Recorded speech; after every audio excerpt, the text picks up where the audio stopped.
Hey guys, welcome back to Contest Prep University. I'm Joe Klemczewski with Adam Atkinson, episode 3, peaking options in our series, Peaking for Bikini Competitors. Adam, I think, just you left off talking about Brett Contreras and we kind of thoroughly, I think, went over body types and so forth. And I just got a chance to speak with him down at the Pro Physique Experience for the second week in a row, probably the third or fourth time I've been side by side, with him at a science conference. Had a good chat with him privately about training because he said some things in his workshop that resonated with me, which is that a lot of the people running university labs right now who are proponents of higher frequency, squat 4 or 5 times a week, deadlift 4 or 5 times a week, do all this. He said, the interesting thing is they and all of their clients are always injured. And I'm like, yes, finally, somebody's talking about this, because I feel like to get the stimulus that you need in the adaptive recovery you need, you do have to train harder. The whole theory of, no, be afraid of failure. Don't go too close to failure. You don't want to fail. Don't want to fail. That's exactly how you create better adaptation. And if you're just kind of nibbling around the edges with almost getting to failure and trying to keep your intensity down a little bit, but just save room for more frequency, I don't think you get there. So he's got his clients, doing weighted chin-ups with 45 to 70 pound dumbbells between their knees. These are women. He's got them deadlifting 300 to 400 pounds. He's got some of his female clients deadlifting over 400 pounds. He's got female clients doing hip thrusts with 800 and 900 pounds. And of course, when you do that, you need more recovery. And I think in terms of peaking options, when you build more muscle like that, it just gives you the ability to be more aggressive with your peaking. You can perhaps stay a little bit fuller if that's what you need with your body type. You can drive down to more conditioning and still have muscle to spare.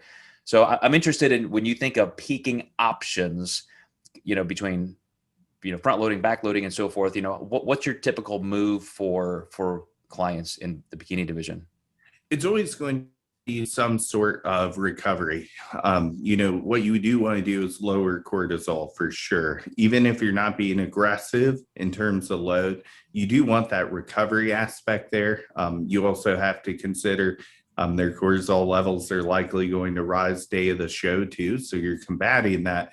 So you don't want to go in completely drained. So I think to have the best and most consistent look, recovery is number one. If you have a really stressed body, it's just really going to show on stage. And this is why the depletion and doing 80 minutes of cardio all week into peak week just does not lead into the best result. And that's why people usually feel better a week after their show, is because they finally have mitigated that stress response to some degree when they pull back training, add food. So again, different amounts per person, but I think that stress component is a big point to drive home first.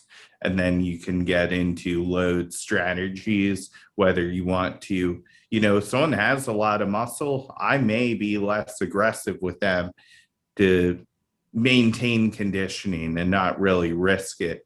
Because why push food up a ton if they're maybe in that red line of maybe being too big? You almost want to be a little almost on the flatter side. So the strategy could change depending on, how big or how small that person is per their division.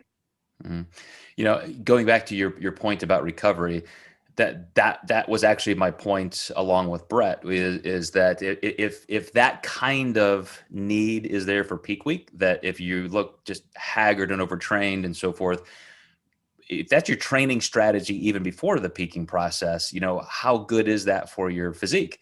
And so, to hit it a little bit harder sometimes, but then have some extra recovery time, training, take a day off, train, take a day off sometimes is important, at least as kind of a semi deload. But when you do have somebody recovering and possibly in a little bit of a metabolic building phase, so now they're getting some extra calories, I would agree. Sometimes it's okay to not build the calories quite as high if you can be pulling down training intensity or frequency a little bit and really hit some recovery. So I think in terms of some of the things that we're thinking as strategies in how we load and how we manage it, we'll hit in the next episode talking about adjustments.